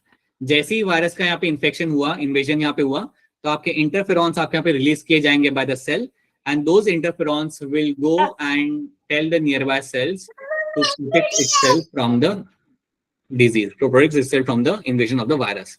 तो उसके वजह से आपका ये सेल अपने आप को बचाएगा दूसरे वायरल इन्फेक्शन से। ठीक है, साइटोकाइन एक जनरल टर्म है, right, and interferon is a much more specific term जो आपके सेल्स रिलीज करते हैं जब वायरस का इन्फेक्शन होता है। तो या that is something you have to know. इतनी ही बात इसके अंदर आपको यहाँ पे आ जाती है। ओके, ये ओवरलैप हो गया, इसको मैं बाद में सेपरेट कर दूंगा। ठीक है, I hope this is something which is clear to all of you. These are the stories you have to know in this.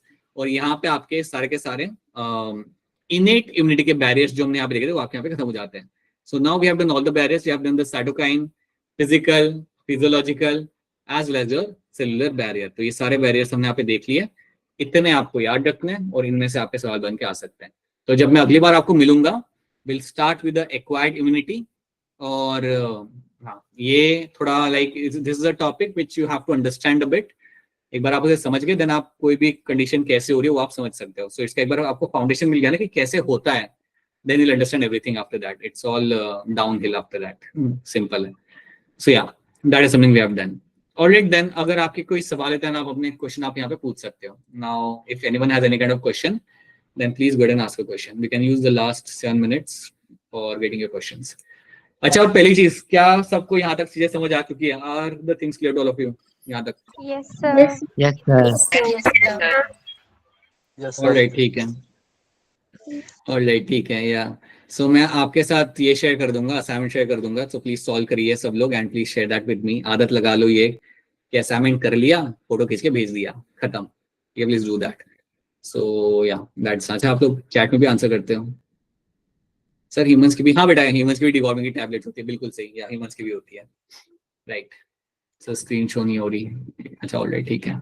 ठीक है, if you have any question please ask your questions. If you have no question then yeah we can wrap this up and हम लोग मिलते हैं वापस से। I guess हम लोग कल वापस मिलेंगे।